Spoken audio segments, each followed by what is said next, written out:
مدن رئيس الوزراء يا وزير وزارة gaashaandhigga waxaan runtii aan idinkaga mahad celinayaa waqtigiina qiimaha badan mudan ra'iisul wasaare maantay waxay ii tahay maalin xasuus gaar ah igu leh maadaama aan si rasmi ah u wareejinayo taliska ciidanka xoogga dalka Soomaaliya marka hore waxaan u mahad celinayaa Allah subhanahu wa ta'ala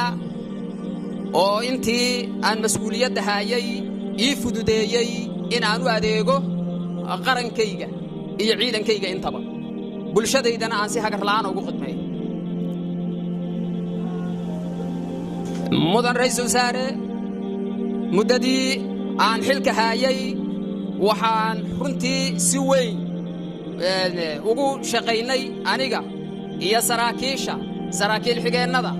iyo alifleyda iyo dableyda ciidanka xoogga dalka Soomaaliyeed ugu adeegnay ugu khidmaynay si hagar la'aan hakasha la'aan ah ummadda Soomaaliyeed waxaan runtii ku faanayaa maanta oo aan halkan xilka ku wareejinayo ugana mahad celinaya madaxdayda qaranka in ay siiyaan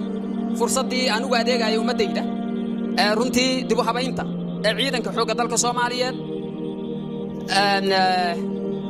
waxaan sidoo kale runtii aan kor u qaadnay tababarka tayeynta iyo xirfadaha ciidanka xoogga dalka Soomaaliyeed anagoo la kaashanayna wasaaradda gaashaandhigga iyo madaxda qaranka waxaan sidaas oo kale xoojinaa anshaxa iyo sare u qaadida saraynta sharciga oo runtii lafdhabar u ah institution inuu dhismo runtii waxaan sidaas oo kale mar walba noo ahaa yoolasheena koobaad ilaalinta hantida ciidanka xoogga dalka Soomaaliyeed oo noo aheeday yool gaar iyo target gaar taasoo aan aaminsanahay runtii in aan si fiican ugu guuleysanay meel wanaagsan aan soo gaarsiinay waxaan sidoo kale abuurnay muddadii aan xilka hayay runtii oo aad runtii aan saaxiibadayda garabkayga taagnaa saraakiil xigeenada alifleyda iyo dableyda ciidanka xoogga dalka Soomaaliyeed baan uga mahad celinayaa wada shaqaynta hay'adaha amniga oo runtii aan aaminsanahay in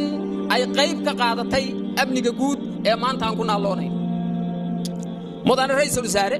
muddadii aan xilka hayay runtii waxa inoo suurtagal arrinta reformku ma ahan arrin hadda soo bilaabatay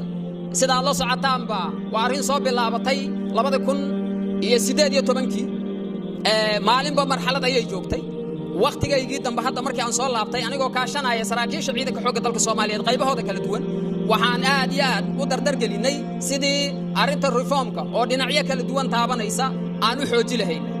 arrinta dhinaca personalka marka laga hadlaayo waxaan kala saarnay personalka ciidanka xoogga dalka Soomaaliyeed qaybihiisa kala duwan ayadoo ujeedadu tahay in la helo ciidan hawlgala guda kara waajibaadkiisa gaarina kala yoolashiisa arrinta ayada waxaan ciidanka u kala saarnaa